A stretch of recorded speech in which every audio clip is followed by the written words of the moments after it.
எல்லாருக்கும் வணக்கங்க. இன்றைக்கி வந்து நான் பெங்களூரில் ஒரு இன்சிடெண்ட் நடந்திருக்கு கர்நாடகாவில். அதை பற்றி சொல்லலான்ட்டு இருக்கேன். வாங்க வீடியோக்குள்ளே போகலாம். அதாவது இவங்க பெங்களூரில் வந்து என்ன இருக்குன்னா, ஒரு ஐஏஎஃப் ஆஃபீஸர் வந்து வேலை பார்த்துட்ருக்காரு. அதாவது விங் கமாண்டர் ஆஃபீஸர் அவர். சிவி ராமன் நகர் டிஆர்டிஓ அப்படின்னு சொல்லிட்டு, அது வந்து டிஃபென்ஸ் ரிசர்ச் டெவலப்மெண்ட் ஆர்கனைசேஷன் அப்படின்னு சொல்லிட்டு அந்த இது ஃபுல் ஃபார்ம். அது சென்ட்ரல் கவர்மெண்ட். இது அங்கே வேலை பார்த்துக்கிட்டு இருக்காரு. அவங்களோட ஒய்ஃபும் வந்து அங்கேயே தான் கோஆர்டினேட்டராக வேலை பார்க்குறாங்க. அதுவும் ஒரு ஆஃபீஸர் போஸ்ட்டு தான். 2 பேருமே வேலை பார்க்குறாங்க ஒரே இடத்துல. அவங்க என்ன பண்ணுறாங்கன்னா, சண்டே அன்றைக்கி வந்து மார்னிங் 6:20க்கு சண்டே அன்றைக்கி மார்னிங் 6:20க்கு மார்னிங் கிளம்புறாங்க. வண்டியில் காரில் கிளம்புறாங்க 2 பேர். அப்புறம் கிளம்பி வந்து போய்கிட்டு இருக்காங்க. பார்த்தா ஆப்போசிட்லேருந்து ஒரு பைக் வந்து நேராக ஆப்போசிட்டில் வந்து இடிக்கிற மாதிரி நிற்குது. உடனே வந்து லேசாக இடிச்சிருக்கு போல இருக்குது. உடனே வந்து அவன் வந்து கன்னடத்தில் வந்து ஏதோ இவங்க வந்து கல்கட்டாக்காரங்க. போஸ்ன்னு இவர் பேர். அந்த லேடி பேர் வந்து மதுமிதா தத்தா அப்படின்னு சொல்லிட்டு அவங்க ஒய்ஃபோட பேர்.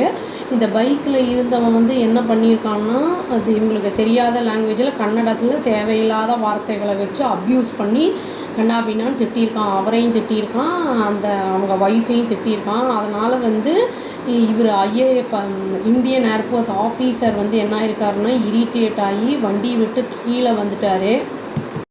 கீழே வந்து வண்டியை விட்டு கீழே இறங்கி வந்து ஃபஸ்ட்டு வந்து 2 பேரும் ஹீட்டட் ஆர்கியூமெண்ட் ஆகுது. அதுக்கப்புறம் என்ன ஆகுது அப்படின்னா, 2 பேருக்கும் வந்து கை கலப்பு ஏற்படுது. அந்த பைக்கில் வந்து அந்த ஆளும் வந்து இவரை அடிக்க, இவர் வந்து அவனை அடிக்க, அந்த மாதிரி வந்து அவருக்கு வந்து நிறைய ரத்தமே நெத்திலேருந்தெல்லாம் வர ஆரம்பிச்சிருச்சு. வீடியோலாம் வந்துருந்தது. நியூஸ்லலாம் காமிச்சாங்க. டைம்ஸ் ஆஃப் இந்தியாவில் கூட போட்டிருந்தாங்க. அது வந்து என்ன இருக்குன்னா, வழிஞ்சிக்கிட்டு இருக்கு. அது வந்து வண்டியில் வரும்போது சொல்கிறாரு, இந்த மாதிரி தான் கர்நாடகா இருக்குது அப்படிங்கிற மாதிரிலாம் பேசியிருக்காரு. காடு தான் நம்மளை சேவ் பண்ணணும் அப்படிங்கிற மாதிரி பேசியிருக்காரு. பேசி வீடியோ வந்து வெளியிட்டிருக்காரு. போலீஸும் வந்திருக்காங்க. இவங்க வந்து யார் மேலே தப்பு அப்படிங்கிறது தெரியல. பட் ஆனால் வந்து கைகலப்பு ஏற்பட்டிருக்கு. நாட்டை காப்பாற்றுறவங்க மேலேயே வந்து கை வச்சு அடிதடியில் ஈடுபட்டிருக்கான்.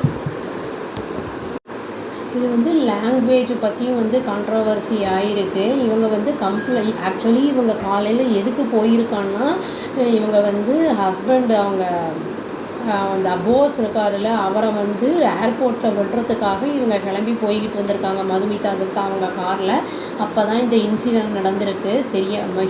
இடிச்சிருக்கு அப்படின்னு வந்து போலீஸில் வந்து பையப்பநல்லி போலீஸில் வந்து கம்ப்ளைண்ட் கொடுத்துருக்காங்க. இவங்க வந்து இவனை வந்து வேணும்னா நான் இனிமேல் லீகலாக ஆக்ஷன் எடுப்பேன். சட்டம் எடுக்கலைன்னா நான் வந்து எடுப்பேன். பட் ஆனால் பழி வாங்கணுங்கிறது வந்து பழி வந்து என்னால் முடியும். பட் சட்டம் எடுக்காத பட்சத்தில் நான் கண்டிப்பாக வந்து ஆக்ஷன் எடுப்பேன் அப்படிங்கிற மாதிரியே பேசியிருக்காங்க. அந்த போஸ் வந்து என்ன பண்ணியிருக்காருன்னா, ஏதோ வேலை விஷயமாவா இல்லை பர்சனலாவான்னு தெரியல, கொல்கட்டாவுக்கு போகிறதுக்காக ஏர்போர்ட்டுக்கு போகணுங்கிறதுனால வேறு யாரையும் வந்து போய் விடணுங்கிறதுக்காக போயிருக்காங்க போல். அந்த டைமில் தான் வந்து இந்த மாதிரி ஆயிருக்கு. இவங்க போய் விடும்போது இந்த மாதிரி ஆயிடுச்சு. அவருக்கு பார்த்தாலே தெரியும் ஃபோட்டோவில் அவ்வளோ இன்ஜுரிஸ் எல்லாம் ஆயிருக்கு. நிறைய கட்டெல்லாம் போட்டிருக்காங்க. ஒரு சீக்கிரம் ரெக்கவரி ஆகி வரணும், நாட்டுக்காக சேவை பண்ணுறவங்களுக்கு வந்து நம்ம காப்பாற்றணும்னு சொல்லி இந்த வீடியோ முடிச்சுக்கிறாங்க. அவ்வளோதான். Thank you. Please do like, share and subscribe our channel and click the all option and tap the bell icon. Thank you.